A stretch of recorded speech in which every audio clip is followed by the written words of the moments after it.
করি। আচ্ছা, শুরুতে বলে রাখি, আমরা যখন আপনার আইএলটিএস রিডিং এর কথা বলি, একাডেমিক এবং জেনারেল ট্রেনিং এর দুইটার মধ্যে ছোট্ট একটা পার্থক্য আছে। এটা তো জানেন তাই না, যে জেনারেল ট্রেনিং এবং একাডেমিক এই দুটোর ক্ষেত্রে রিডিং অল্প একটু জি পার্থক্য রয়েছে। আমি বলি যে জি। কোশ্চেন টাইপস একই, solving method same, to an extent general ট্রেনিংটা একটু ইজি, সেটা একটা দিক থেকে, আবার আরেকটা দিক থেকে জটিল।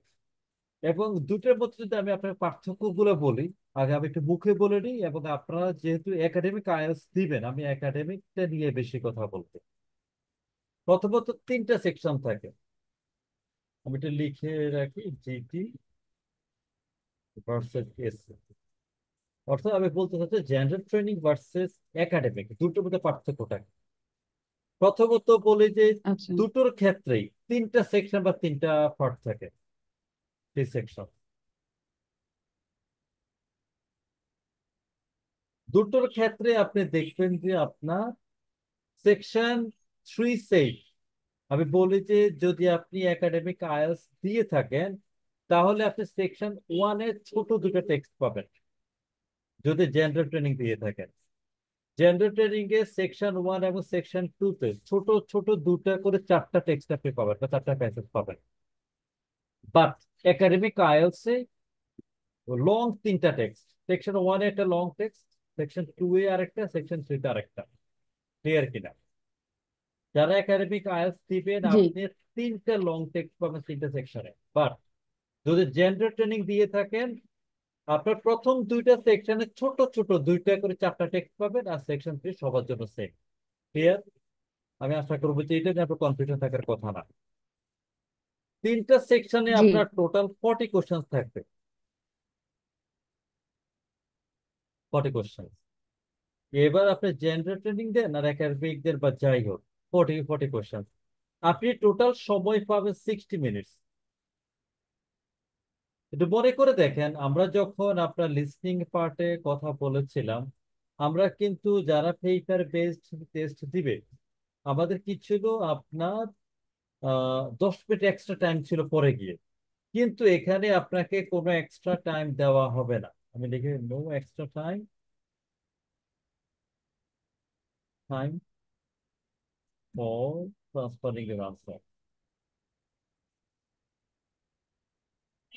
For transferring the answer to the booklet, booklet. অর্থাৎ আপনি তো আনসারটাকে আলাদাভাবে শিফট করবেন, ওটার জন্য আপনি এক্সট্রা কোনো সময় পাবেন না। তাহলে আপনি 60 মিনিটের মধ্যে 40টা প্রশ্ন সলভ করবেন তিনটা সেকশন থেকে, এবং এই সময়ের মধ্যে আপনি আনসারটাকে আপনার বুকলেটে শিফট করবেন। আমি আশা করবো যে এই জিনিসটা নিয়ে আপনার কোনো কনফিউশন থাকার কথা না। এখন জি হলো জি যে জি। না, এটা বুঝতে পেরেছি। চেহারাটা কেমন, প্যাসেজ গুলা কেমন, এটা ডিফিকাল্টিসটা কেমন, এবং প্রশ্নের টাইপস গুলা কি। অনেকে দেখবেন যে অনেক প্রশ্ন সলভ করেছে, অসংখ্য প্যাসেজ তারা সলভ করে ফেলছে, স্টিল নাও তারা প্রশ্নগুলোকে ঠিক মতো আইডেন্টিফাই করতে পারে না, বা প্রশ্নের পার্থক্যটাকে আমরা বের করতে পারি না। যেটা খুবই জরুরি যে আমার প্রতিটা টাইপসের কোশ্চেনকে আমি ধরে ধরে কি আমি ফিগার আউট করতে পারি, আমি প্যাসেজ দেখলে বুঝি হ্যাঁ এটা এই এই কোশ্চেন। এবং মাথায় রাখবেন যে প্রশ্ন সলভ করার মেথোডোলজি এক একজনের এক এক রকম, বাট দিনের শেষ হচ্ছে যে আমার প্রশ্নের আনসারটা আমি কারেক্ট হতে বের করতে পেরেছি কিনা, সেটা হচ্ছে জরুরি। আসলে আমরা একটা কোশ্চেন টাইপটা সম্পর্কে আগে একটু জানি, তারপর আমরা সলভ করা নিয়ে কাজ করবো। আপনি আগে বেসিকটা শিখবেন, বেসিকটা শিখলে দেখবেন যে পুরো জিনিসটা ইজি। কোশ্চেন টাইপ, আপনি হয়তো বলবেন যে 13 টাইপস, যারা বই দেখেছেন 14 টাইপস, 15 টাইপস, 11 টাইপস, 10 টাইপস। আপনি এত ঝামেলাতে যাবেন না, আপনি একটু সহজ করে ফেলবেন। আমি আবার এর থেকে আমি যেটা করি, প্রথমে আমি বলেছি ভাই আমার মাথায় গ্যাপ কম্প্রেশন একটা টাইপ হচ্ছে গ্যাপ। সে যাই হোক, বা আমি বলছি গ্যাপ কম্প্রেশন, এই গ্যাপের ভিতরে আপনি অনেক কিছু পাবেন। যেমন এটার ভিতরে হতে পারে আপনার, আমি একটু লিখি, গ্যাপ কম্প্রেশনের ভিতরে হতে পারে ধরেন আপনার শুরুটা হলো যে টেবল কম্প্রেশন, টেবল হতে পারে, নোট হতে পারে, তারপরে আপনার সামারি হতে পারে, এরপরে আপনার হতে পারে যেমন আপনার ফ্লো চার্ট। তারপর হতে পারে ধরেন আপনার ডায়াগ্রাম। এর বাইরে থাকতে পারে মনে করেন যে আপনার ক্লোজ টেক্সট উইথ ক্লুজ। ভাই এটা যে নামেই থাকুক, by the end of the day আপনার কাছে মেসেজ হচ্ছে যে আমাকে শূন্যস্থান পূরণ করতে হবে। আমি এত টাইপস মাথায় রাখার দরকার নেই, আমি মাথায় রাখবো গ্যাপ কমপ্লেক্স টাইপস। সলভ করার মেথড কি সেটা আমরা শিখবো। Number two. নাম্বার টু তে আমি এটাকে বলবো যে আপনার গ্যাপের পরে বলবো যে আপনার ম্যাচিং। এর ভিতরে আপনি কয়েকটা টাইপস এর কোশ্চেন পাবেন। আপনি এলোমেলো ভাবে যদি আপনি করেন তাহলে আপনার এগুলো মাথা থাকবে না। আপনি এভাবে সহজ করে ফেলবেন। ম্যাচিং এর মধ্যে থাকতে পারে আপনার ধরেন লিস্ট অফ হেডিং, এবং কার সাথে কার পার্থক্য কি এটা আপনি প্রশ্ন সলভ করার সময় বুঝবেন। লিস্ট অফ হেডিং অথবা আপনি বলতে পারেন or matching heading. Matching heading, but এটা list of heading documented. Then হচ্ছে আপনার ম্যাচিং ইনফরমেশন।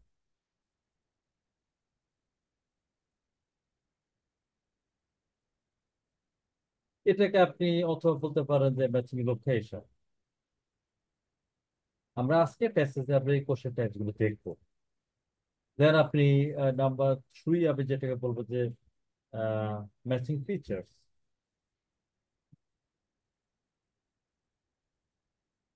ফাইনালি হচ্ছে আপনার ম্যাচিং সেন্টেন্স। সেন্টেন্স আপনি প্রত্যেকটা আইটেম যাতে দেখে আপনি চিনতে পারেন সেটা হচ্ছে আপনার জন্য সবচেয়ে জরুরি।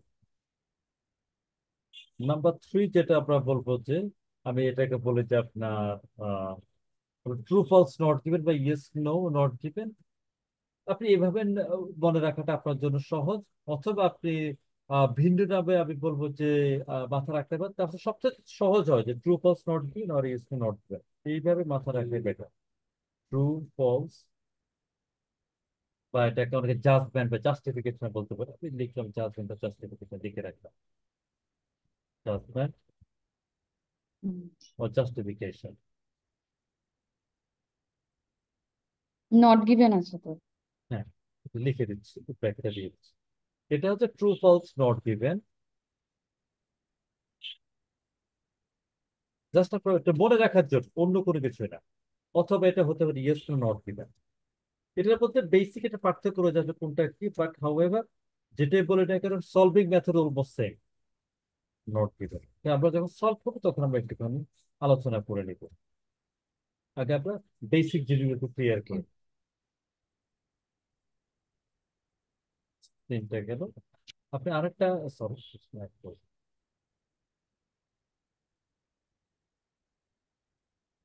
আচ্ছা, তাহলে আরেকটা যেটা আমি বলবো যেটা মিসিলান, তাহলে আপনার মনে রাখাটা খুব সহজ হয়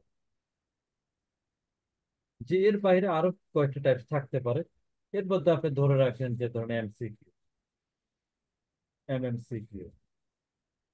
অনেক সময় দেখবেন যে ডিফারেন্ট কিছু থাকে, ফর এক্সাম্পল এসকিউএ, রিয়া, এগুলো থাকে না। এই কয়টা জিনিস যদি আপনি মাথায় রাখেন আপনি দেখবেন যে পুরো রিডিং এর জিনিসটা আপনার সামনে কি চলে আসবে। আমি একটু রিপিট করি যে কোশ্চেন টাইপ গুলো যে আমরা শুরুতে মাথায় রাখছি গ্যাপ কমপ্লিশন, গ্যাপ। এগুলো যে নামেই থাকুক, gap, table, note, summary, flow chart, diagram. তারপর তিন নাম্বারটা যদি দেখেন জাজমেন্ট জাস্টিফিকেশন, যেমন true false not given, yes not given. এই যে এক এবং তিন, এক এবং তিন থেকে আপনি একটা অর্ধেকের মতো প্রশ্ন পাবেন। আপনি প্রায় 15 থেকে 20টা প্রশ্ন পাবেন এক এবং তিন থেকে। তো আমরা এই দুটো এমন ভাবে করবো, 1 and 3, যাতে আমার এখানে কি কোশ্চেন খুব একটা মিস না হয়। আসুন আমি আপনাদেরকে একটু আহ একটা স্যাম্পল কোশ্চেন দেখাই যে আমরা যে জিনিসগুলো দেখলাম এটার সাথে আমার কথার সাথে এই জিনিসটা মিলে কিনা। তারপর কি আমরা নিজেরা সলভ করতে যাবো। বুক 15 থেকে যাই। ওকে। দেখি 15 আমি দেখি একাডেমিক আছে কিনা, জেনারেল ট্রেনিং। ইয়েস।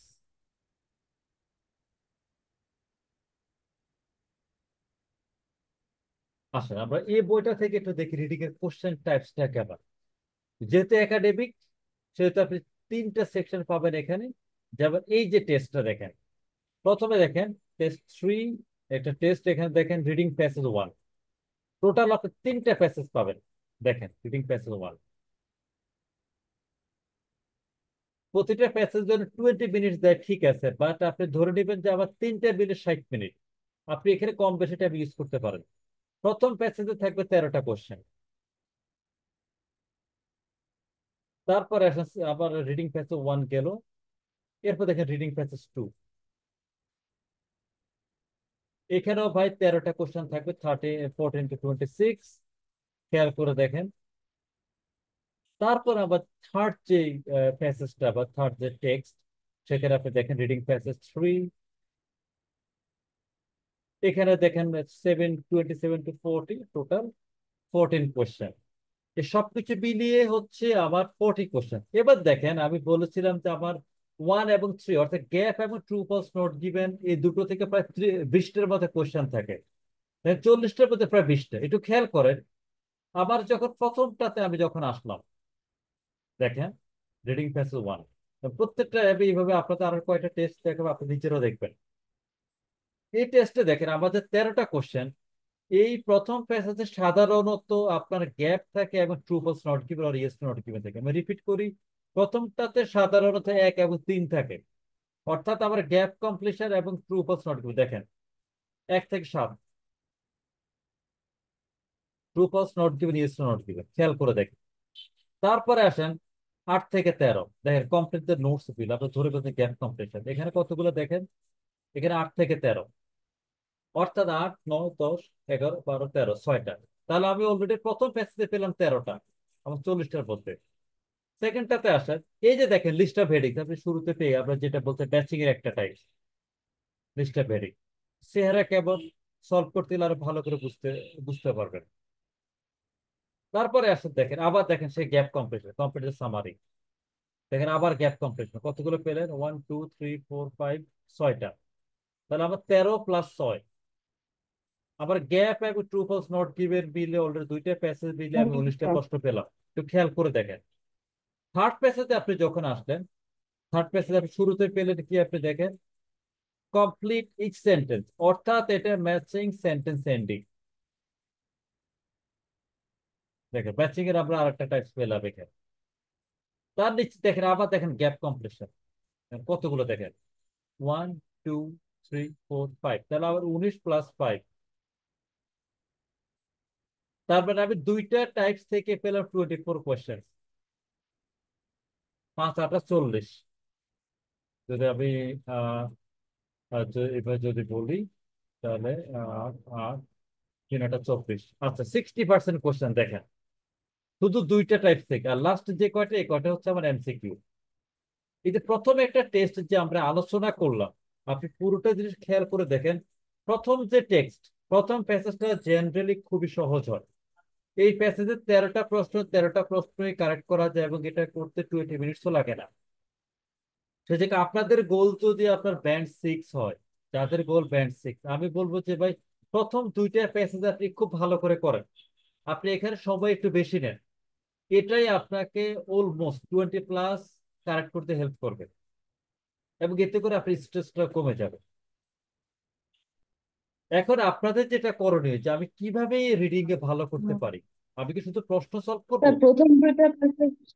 স্যার প্রথম দুইটা প্যাসেজ বলতে কোনটা কোনটা বুঝাইছেন? এই যে দেখেন, মানে এই দেখেন রিডিং, সেকশন কোনটা রিডিং প্যাসেজ 1, এই যে দেখেন রিডিং প্যাসেজ 1, ঠিক আছে। দেখেন এই রিডিং প্যাসেজ 1 সাধারণত ট্রু ফলস নট গিভেন, দেখেন true false not given or yes to not given এবং গ্যাপ, এই এই দুই ধরনের প্রশ্ন থাকে আচ্ছা। সাধারণত। প্রথম দুইটা প্যাসেজে হুম হুম। সাধারণত এই দুই ধরনের প্রশ্ন থাকে। এখানে আপনি বলতে পারেন যে, ভাই আপনি তাহলে আমাকে কি করবেন, আপনি আমাকে আরেকটা টেস্ট দেখান। এটা দেখেন, আমি তাহলে আরেকটা কোশ্চেনে ফিরে যাই। আচ্ছা আমরা একদম শুরু থেকে একটা কোশ্চেনে ফিরে যাই, আমরা দেখি আসলে কি তাই হয় কিনা। যে আমরা যে এতগুলো দেখলাম, গ্যাপ কমপ্লিশন, তারপরে যে ট্রু ফলস নট গিভেন, এই প্রশ্নগুলো আছে একটু বেশি। ঠিক আছে, আমরা আরেকটা প্রশ্নে যাই।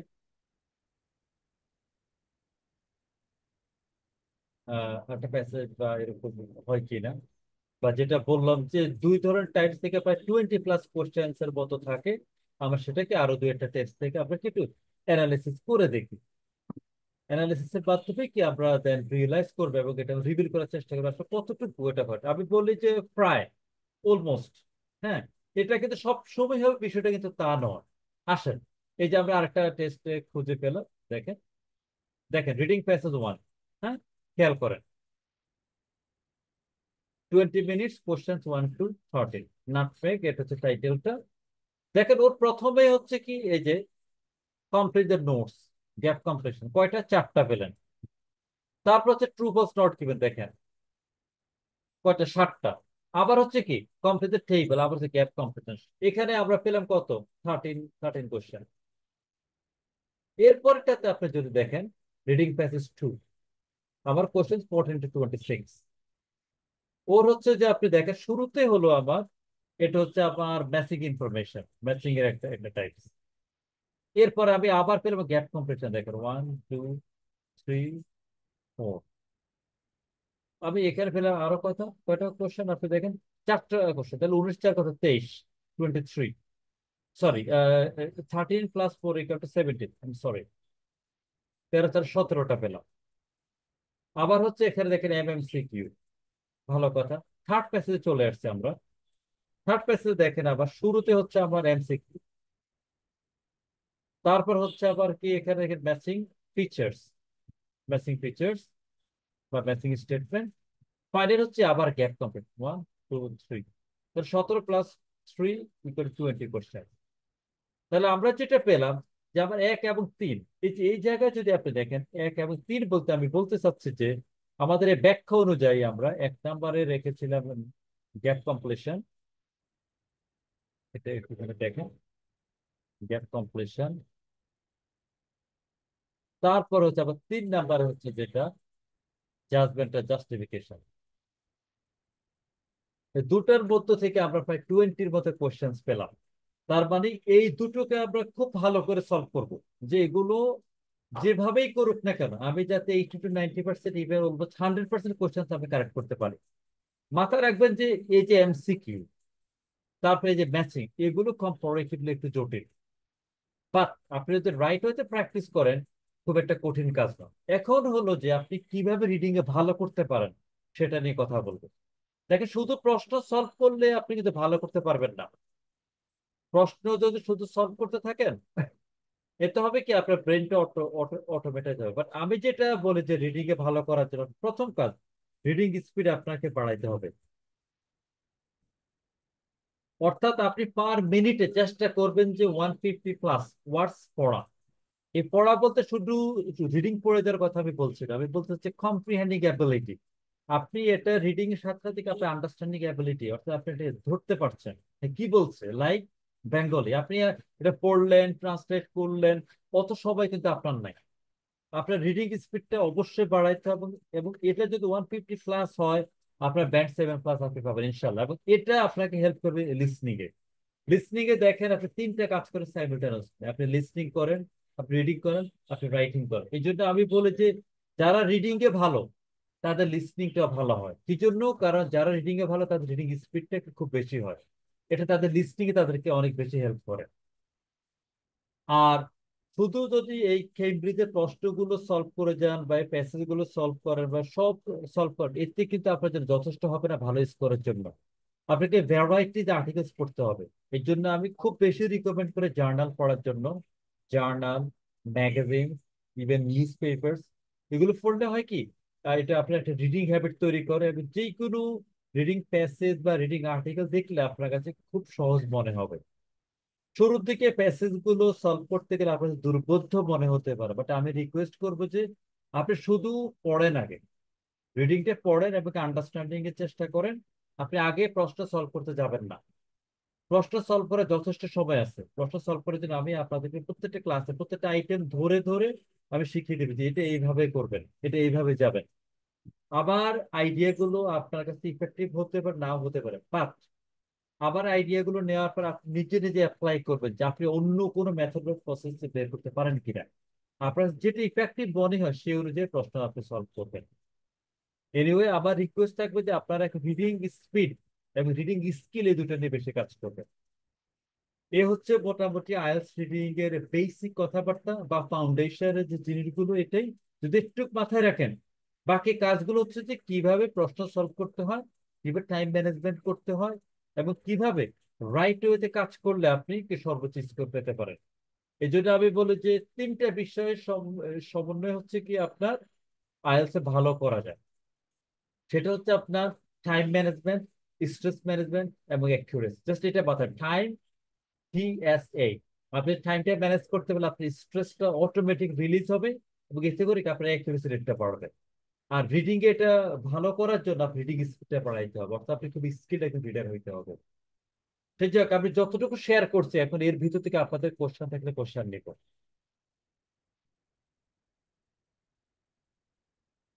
আপনাদের কোথাও কোনো কুয়েরি আছে কিনা, যে এই জিনিসটা বুঝেন না বা এটা জটিল মনে হচ্ছে? হুম। হ্যাঁ, বলবেন প্লিজ। স্যার, আপনি যে লাস্ট দিন আমাদেরকে হচ্ছে যে রিডিং চেক করার যে একটা মেথড বলেছিলেন না, ওটা আরেকবার বলে দিলে ভালো হয়। কারণ এরপরে রিডিং, আসলে ওটা চেক করা হয়নি যে আমাদের স্কিল কিরকম। আচ্ছা সেটা হলো যে রিডিং স্পিডটাকে যদি আপনি রিভিল করতে চান, স্পিডটা কেমন।